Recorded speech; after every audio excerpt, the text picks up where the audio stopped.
and welcome to Newsmakers. I'm Carrie Coogan, your host today, and we're here with Mike Kiegerl, the Kansas State Representative, and I'm happy to say that we are in Johnson County at the All-Electric House. It's part of the Johnson County Museum of History. So thank you for joining us today. How are you doing? I'm doing fine, thank you. Good. Well, there's a couple of hot button topics going on in your state right now. One of them I wanted to ask you about is immigration. Well, immigration is, of course, you're very right. It's hot button and controversial, and at my age, I'm not worried about controversy. But the main problem with immigration is that the federal government is not doing its job, and that makes it very difficult for us in the state because we can really only function at the margins.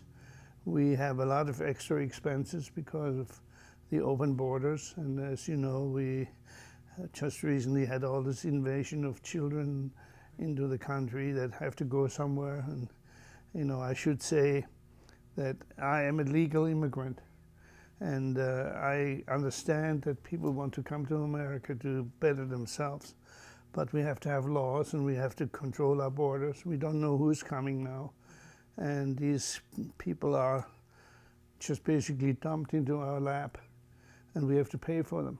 And I think we need to take care of our own people first, and not being, making it difficult for the taxpayers in the state.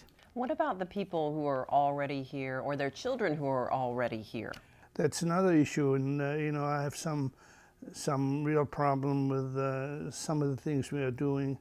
We, for example, grant them in-state tuition for the children of illegals. Now, first of all, from kindergarten to grade 12, the state is required to educate them.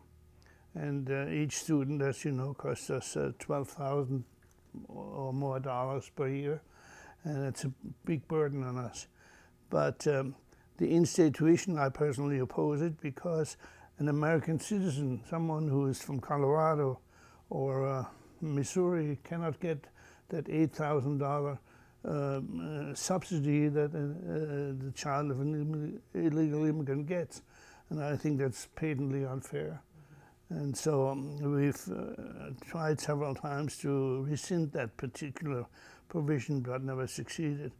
The problem also is, once these people are educated, there is presently no law that will allow them to get a job. They cannot work legally. We've had the Secretary of State up testifying in behalf of that particular thing. So we're educating them for the sake of education, which is fine, but to what purpose? And that is one of the problems. I think one of the main things we need to do is to insist that the federal government secure our border. We need to make sure that we know who's coming and that they go through the legal process. And maybe we need to loosen the process. Maybe we need to admit more people. I think immigrants in the long term are a boon to the American economy, but the present way is just chaotic. And it's really also a possible threat because we don't know who's coming. You don't need to, if you're a potential terrorist, don't need to go through John F. Kennedy Airport. You fly to Mexico City and just walk across the border. We wouldn't know.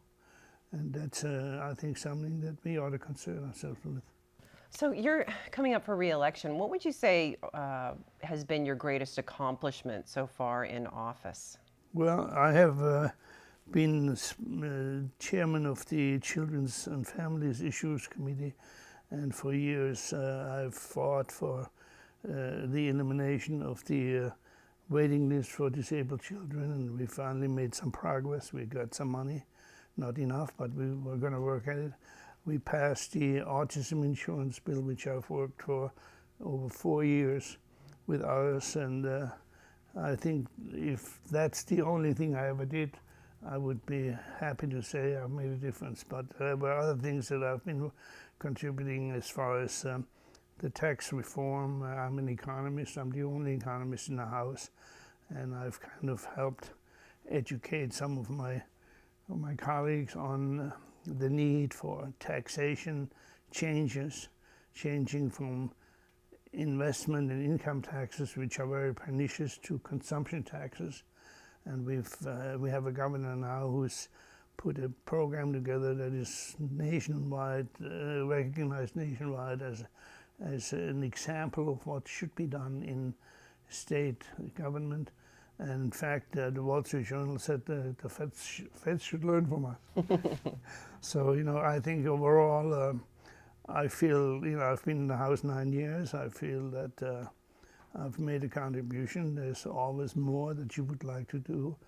And you have to realize you become humble very soon when you get there, because you realize you're one of 125 and you need to have 63 others voting with you, and that is a very, very difficult thing, because if you come up with a plan to eliminate pollution for the entire state for $1.50, somebody will have oppose it. Somebody will have. Yeah, it's a lot of work. That's right.